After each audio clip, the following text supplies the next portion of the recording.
আসসালামু আলাইকুম রহমতুল্লাহি আবরকাত। কোনো ফিকাহবিদ বলেন, যে সমস্ত লোক চারটি কাজ করে তাহাদের তওবা কবুল হয়। যে সমস্ত লোক চারটি কাজ করে তাহার তওবা কবুল হয়। এক নম্বর হলো স্বীয় জবানকে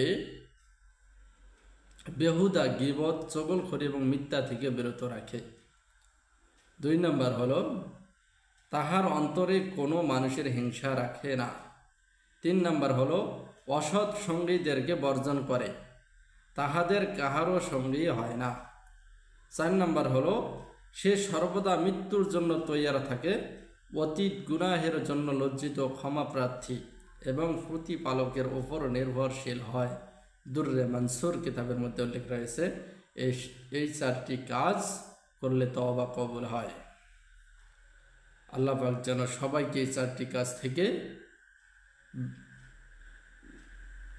কাজ করে তওবা কবুলের জন্য প্রস্তুতি নেওয়া দরকার।